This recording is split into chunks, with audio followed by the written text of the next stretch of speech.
The trust my father placed in me did not arrive with a grand speech or a dramatic moment. It came quietly, folded inside an ordinary afternoon. Carried in the steady way he said my name, and held out an envelope that felt heavier than paper alone should have felt. There was no ceremony in the exchange, yet the weight of it settled deeply in my hands. He did not list instructions or warnings. He simply said he needed me to keep it safe until he asked for it again. In his voice was something more valuable than the money itself. Certainty. He believed I would protect what mattered to him without question, without supervision, and without fail. That belief wrapped around me like an invisible responsibility. I remember standing in my room afterward, looking at the envelope resting in my palm, fully aware that what I carried was more than currency. It was proof that my father saw me as dependable, as someone capable of guarding not only possessions, but trust itself. I chose a place in my closet, tucked carefully behind neatly folded scarves, thinking the familiarity of my own space was protection enough. I did not lock it away in a safe or hide it beneath floorboards. I believed in the safety of home, and perhaps even more, I believed in the strength of the trust that had been given to me. From that day on, I moved through the house with a quiet sense of purpose. Every time I passed my bedroom door, I felt a subtle awareness of the responsibility waiting inside.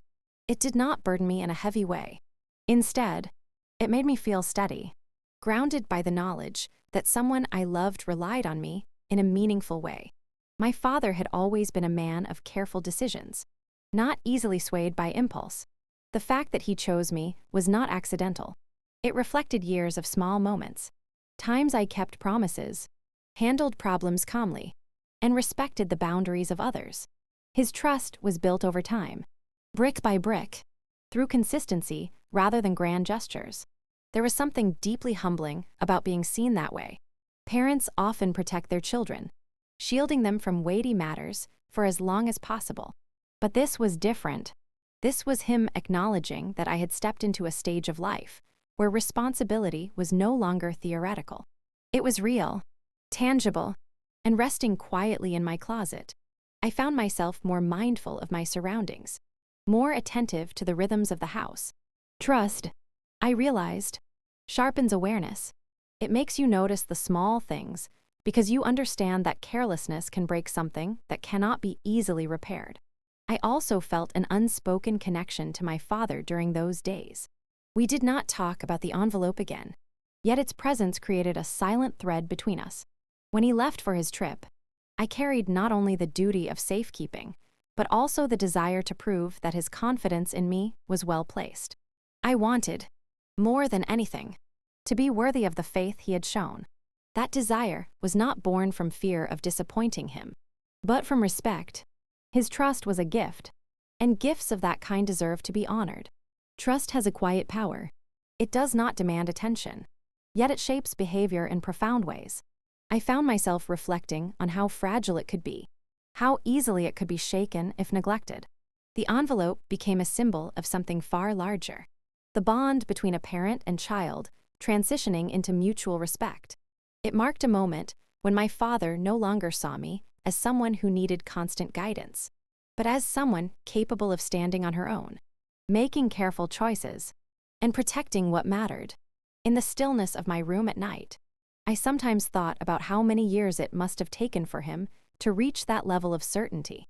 Trust like that is not built in a single conversation. It grows from shared history, from watching someone handle life with integrity even when no one is watching. Knowing he believed that about me filled me with quiet pride. It made me want to live up to that image, to continue being the kind of person who could be relied upon without hesitation. The trust my father placed in me was not loud, but it echoed through everything that followed. It reminded me that responsibility is not just about protecting objects, but about honoring relationships. It showed me that being trusted is one of the clearest signs of being seen, truly seen, for who you are and what you are capable of. And in that understanding, I realized that the greatest value I had been given was not the money I was asked to guard, but the confidence that I was worthy of guarding it at all. The night I knew something was wrong did not begin with noise or chaos. It began with a feeling so subtle I almost ignored it. the kind of quiet disturbance that brushes against your thoughts and waits to see if you are paying attention. I had come home from work later than usual, my mind still tangled in unfinished tasks and the dull exhaustion that follows a long day. The house looked the same from the outside, lights glowing softly through the windows, the familiar comfort of routine waiting behind the door.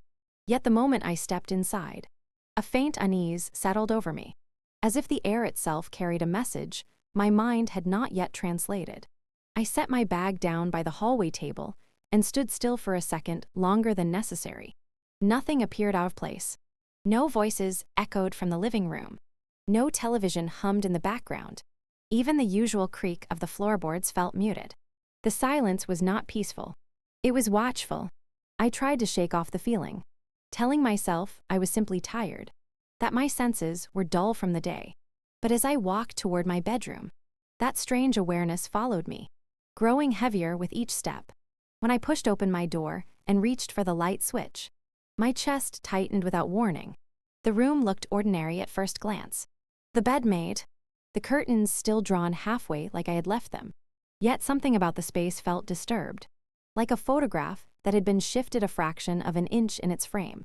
My eyes drifted slowly across the dresser, the desk, the chair in the corner. Everything seemed right, yet not entirely right. It was the kind of difference you feel before you see, the kind that lives in instinct rather than logic. Then my gaze landed on the closet. The door was slightly open, no wider than the span of 2 fingers, but enough to pull all my attention toward it. I always closed it fully before leaving the house. It was a small habit, one I never broke. For a moment, I stood frozen, staring at that narrow gap as if it might widen on its own. A quiet chill crept up my arms. I told myself there had to be a simple explanation. Maybe I had been in a rush. Maybe I had bumped it without noticing. But the reassurance felt thin, like paper stretched over something solid and unyielding. I walked toward it slowly, the soft carpet muffling my steps. Each movement felt deliberate, as though I were approaching something fragile that might shatter under sudden motion. My fingers brushed the edge of the door, and I pushed it closed with a gentle pressure. The click of it settling into place sounded louder than it should have. I kept my hand there for a moment, palm flat against the wood, trying to calm the uneasy rhythm in my chest. I turned back to the room and forced myself to look carefully. A hairbrush on my dresser was angled slightly differently. A notebook on my desk was not aligned with the others. These were small changes, easy to dismiss, yet together they formed a quiet pattern that refused to be ignored.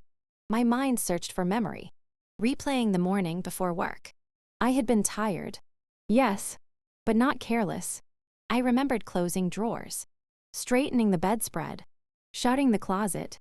The details had been ordinary, but they had happened. A wave of doubt washed over me, not about my memory, but about what it implied. The idea that someone might have entered my room while I was gone felt too personal, too invasive to accept without proof. Home is supposed to be the place where your guard can rest. Realizing that boundary might have been crossed stirred a deeper discomfort than I was prepared to face. I told myself not to jump to conclusions. Suspicion, once allowed to grow, can twist everything it touches. Still, the feeling did not fade. It lingered as I moved around the room, opening a drawer, then closing it again without really seeing what was inside. I checked the window latch, the space beneath the bed, the small shelf near the door. Nothing obvious was missing. Nothing was broken. Yet the room no longer felt like it had that morning. It felt watched, as though it held the echo of someone else's presence. When I stepped back into the hallway, I saw my sister at the far end. She stood unnaturally still, her posture stiff, her expression shifting too quickly when our eyes met. For a fraction of a second, something flickered across her face. Surprise, maybe, or worry.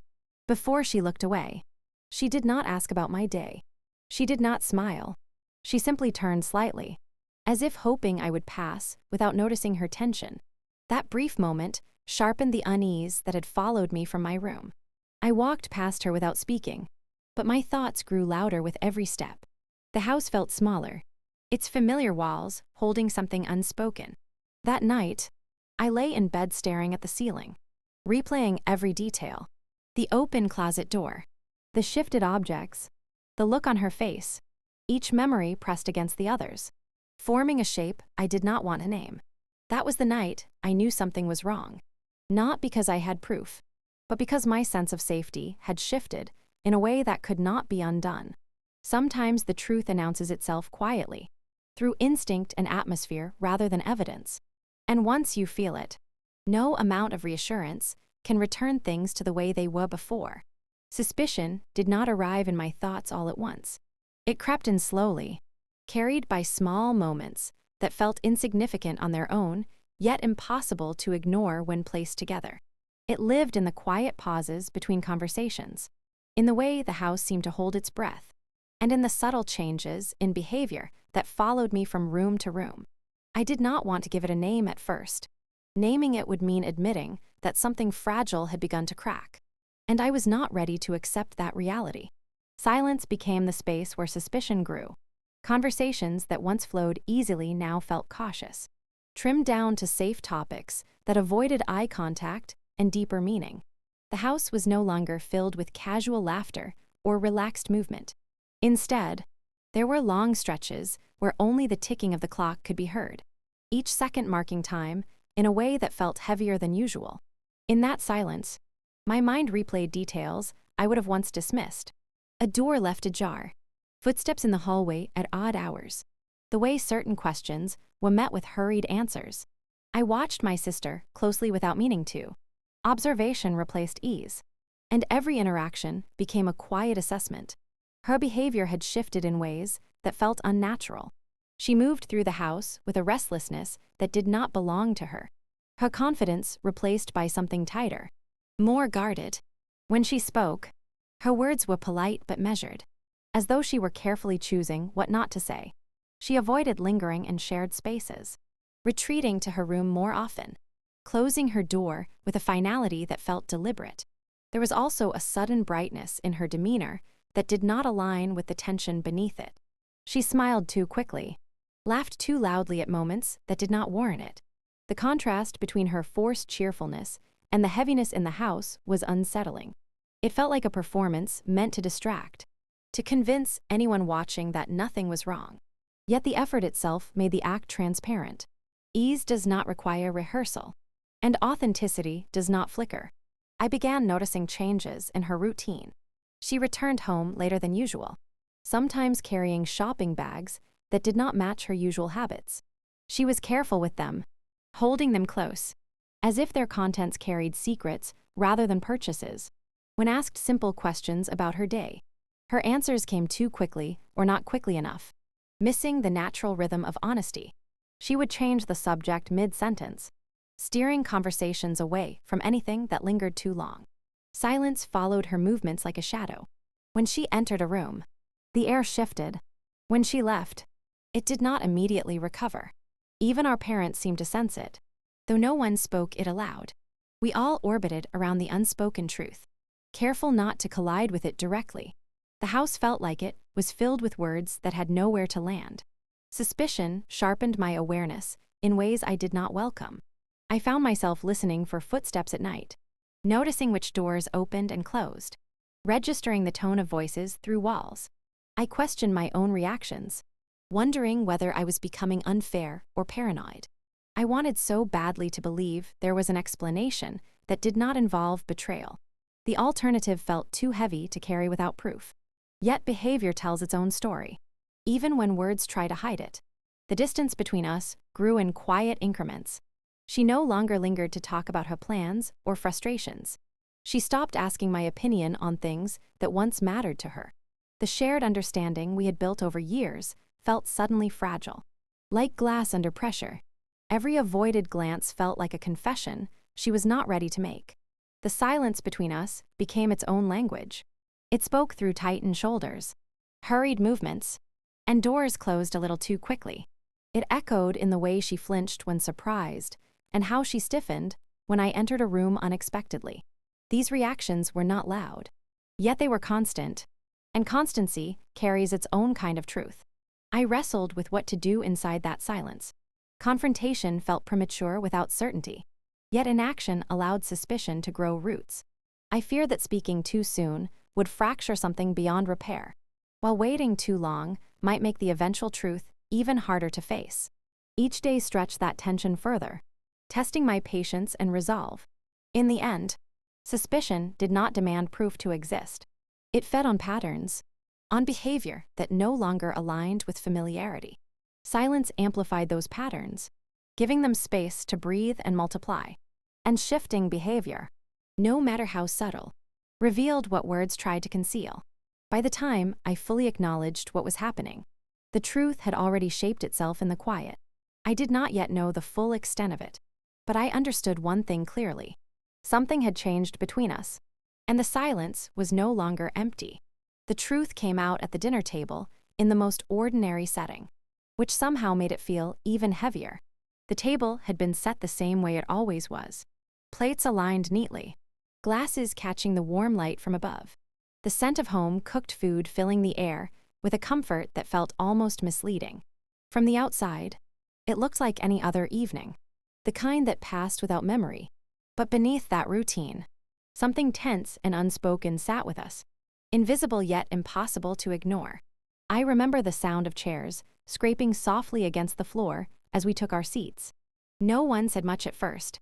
The usual small talk about work and errands felt thinner than usual, like words placed there out of obligation rather than interest. My sister kept her eyes on her plate, moving her fork through her food without really eating. I could feel the weight of everything that had been building over the past days pressing closer, waiting for the moment it could no longer remain contained. Dad was the one who shifted the air in the room.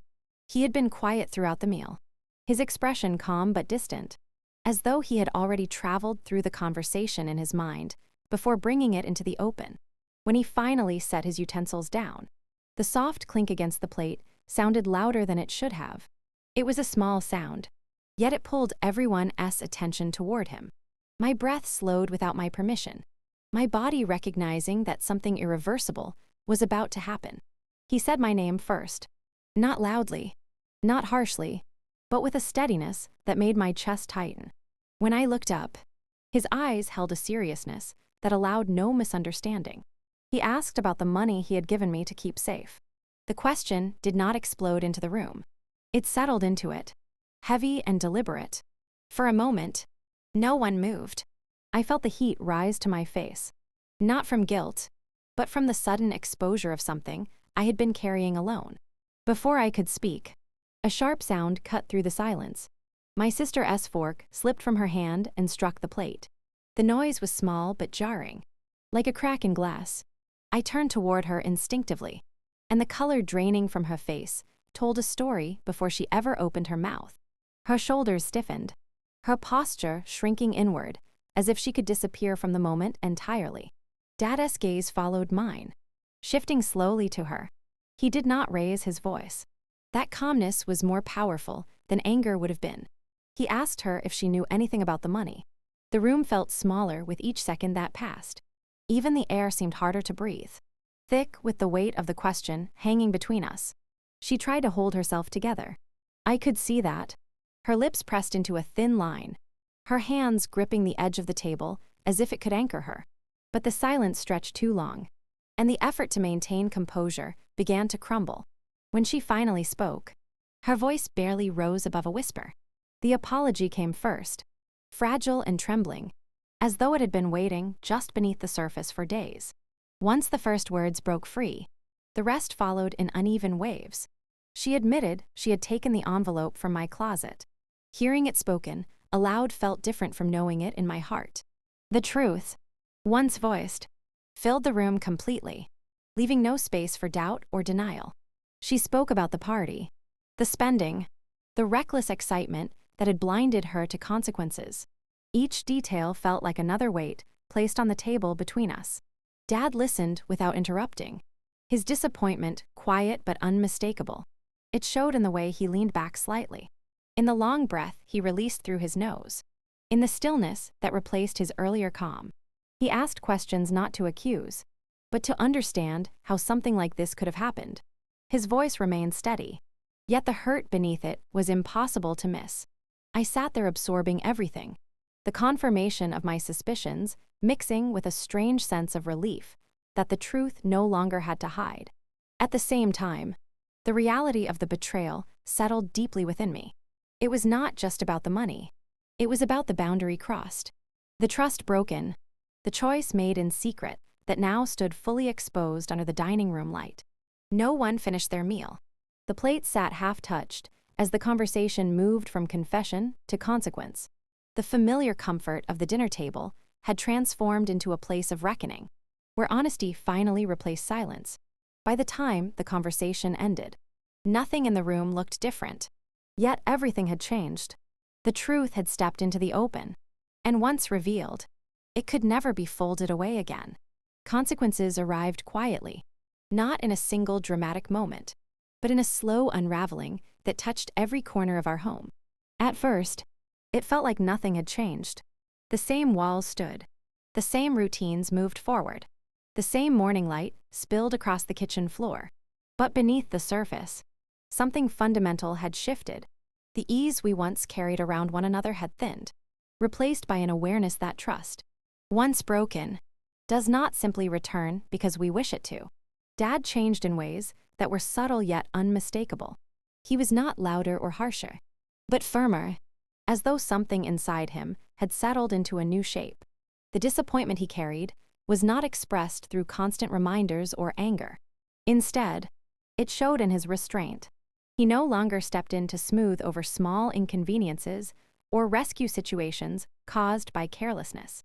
Where he once offered immediate help, he now paused, letting silence do the work of teaching what words could not. It was not punishment driven by emotion, but a boundary drawn with clarity. Marissa felt the consequences most directly. The comfort she had grown used to, the quiet assumption that someone would catch her if she fell, was no longer there. She had to confront bills, responsibilities, and decisions without the safety net she once relied on. At first, frustration flickered across her face in brief moments she tried to hide. But over time, that frustration gave way to something more grounded. Reality has a way of stripping illusions, and without the cushion of avoidance, she began to see the full weight of her choices. The change reached beyond finances. It entered the way we spoke to each other. Conversations became more intentional, less careless. Words were chosen with thought, not tossed around without regard.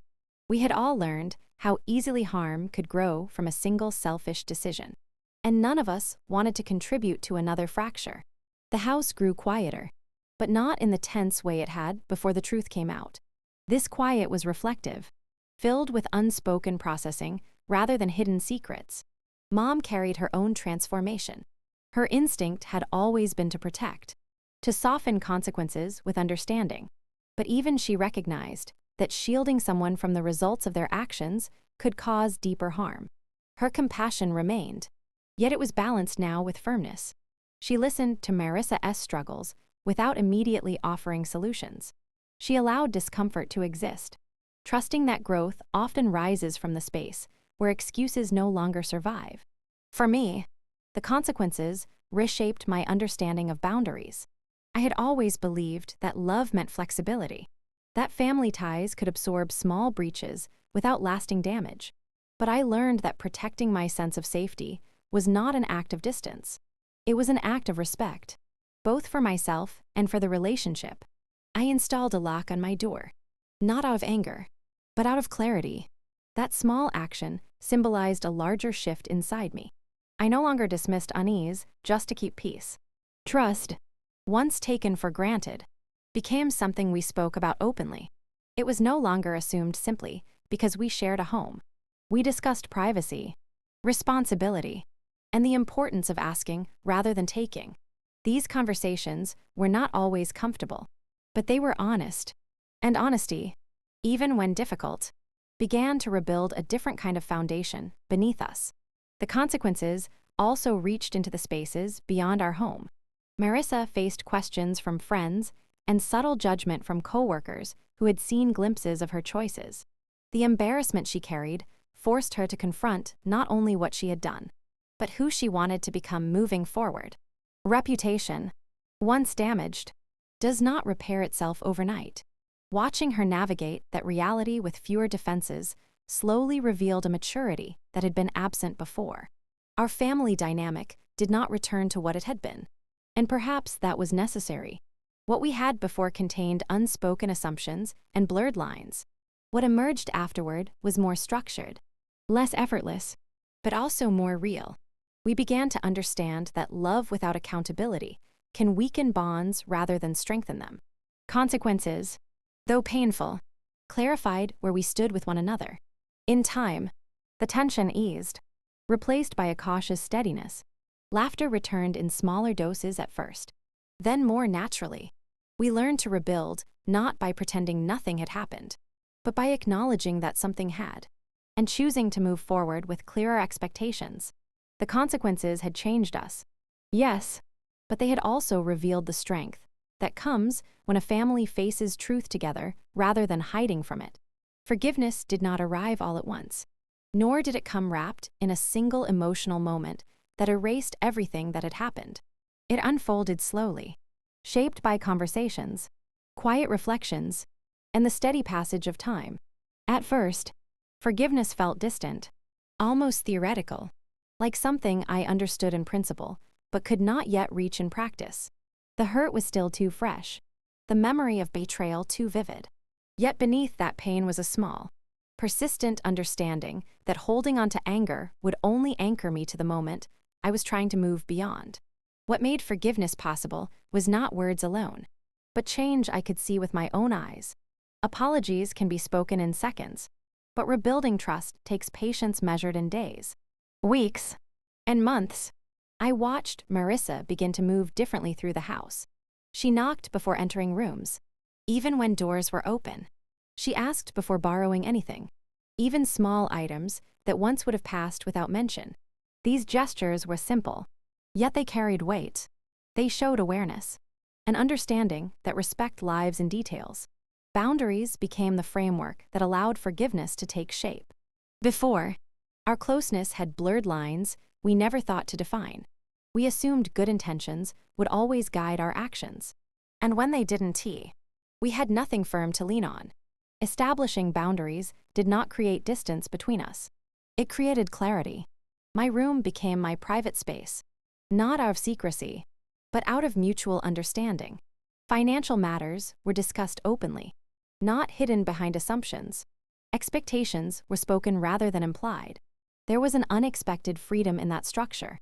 Without unspoken rules hanging between us, we no longer had to guess where limits lay. Respect became visible, something practiced rather than presumed. I realized that boundaries are not walls meant to shut people out. They are lines that show others how to love you without causing harm. Once those lines were clear, resentment had less space to grow. Forgiveness also required honesty within myself. I had to acknowledge the depth of my hurt, instead of pretending I was fine for the sake of keeping peace.